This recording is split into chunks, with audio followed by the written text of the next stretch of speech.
August 1942. The California coast lay beneath a clear morning sky when the Navy's blimp L-8 lifted off from Treasure Island. Its crew, two experienced men, Lieutenant Ernest DeWitt Cody and Ensign Charles Adams, were carrying out a routine patrol for enemy submarines. The Pacific shimmered beneath them, quiet and endless. At first, nothing seemed unusual. They reported in at 7:42 a.m. the airship was performing normally, drifting south toward its patrol zone. Then, at 8:50, a strange message crackled through. They had spotted an oil slick on the surface and were descending to investigate. It was the last transmission anyone ever heard from the L-8. When the blimp failed to return on schedule, search planes fanned out over the coast. Hours passed. Then, just after noon, people in Daly City looked up in astonishment. Out of the blue sky, the L-8 appeared again. It drifted silently inland, nose dipping slightly as if the crew had lost control. Witnesses on the ground expected to see men at the controls, perhaps signaling for help. But no one was there. The blimp struck a hillside, bounced, then collapsed slowly into the middle of a street. Curious residents rushed forward as Navy officials arrived. Inside, they found nothing. The radios worked. The engine was intact. Life jackets and parachutes were still on board. The door was latched open as though someone had stepped out mid-flight.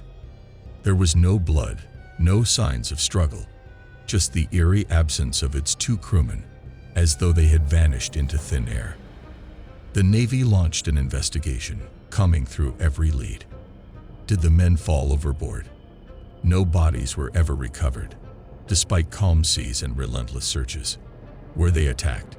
There was no damage to the blimp. Sabotage. The fuel lines, controls, and engine showed nothing unusual.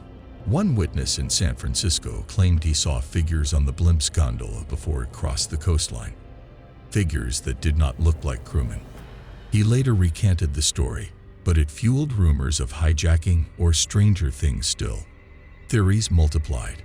Some said a Japanese submarine surfaced beneath them and took them prisoner. Others claimed they were sucked out by sudden turbulence. A few even whispered about cosmic accidents, time slips, vanishing into some doorway in the sky. The L-8 itself was patched up and returned to service, earning the nickname the Ghost Blimp from sailors who swore it was cursed. Men assigned to it later reported strange knocks on the hull during night flights, instruments flickering without cause. No official explanation ever solved the mystery. The disappearance of Cody and Adams remains one of the most baffling incidents in American naval history. An airship found intact, drifting under a summer sun, with its crew erased from existence. The Phantom Submarine off Cornwall, 1917. The war at sea was raging when fishermen off the coast of Cornwall began reporting something odd. For weeks, they claimed, a strange submarine prowled the waters, surfacing silently at dawn, slipping beneath the waves whenever patrols approached. Merchant ships vanished. Freighters went down in sudden explosions, yet when British destroyers scoured the area, they found nothing. Locals spoke of a Phantom Submarine, a vessel that struck without warning and disappeared before anyone could trace it. At first, the Admiralty assumed it was a German U-boat. Dozens of them hunted these waters. But patterns emerged that defied logic. Survivors from sunken ships described torpedoes coming from nowhere. Some swore they saw a periscope slicing the waves where no submarine should be, then vanishing as if swallowed by the sea. One trawler crew insisted they spotted the vessel clearly one foggy morning. Black hull, no markings, they said, but too big for a U-boat, and it made no sound. Reports multiplied. The Navy launched air patrols. Destroyers swept the bays, yet the Phantom Submarine always slipped away. Then came the strangest part.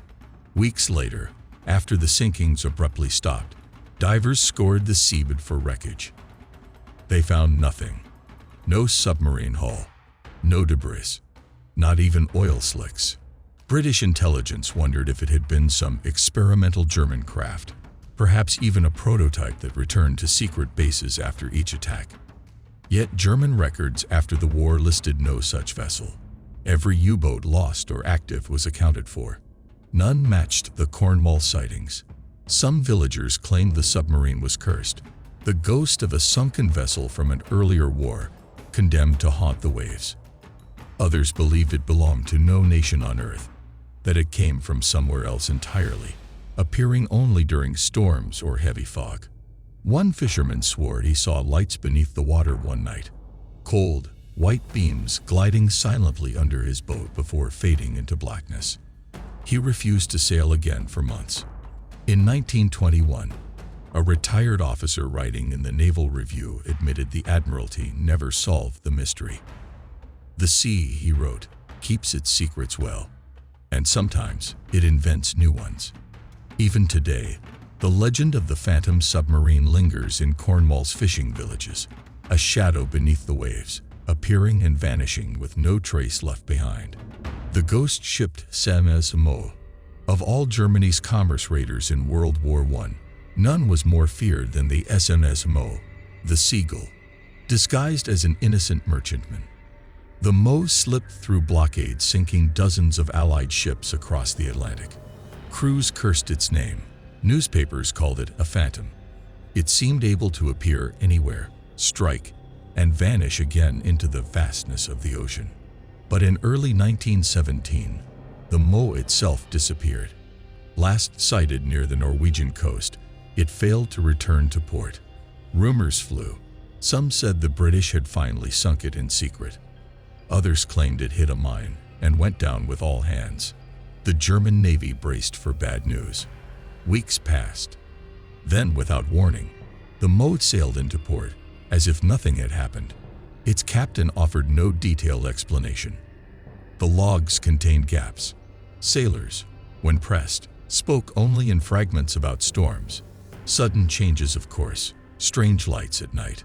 One story claimed the Möwe had been trapped in fog for days, compasses spinning uselessly, crewmen swearing they heard voices on the wind calling out in languages none of them knew.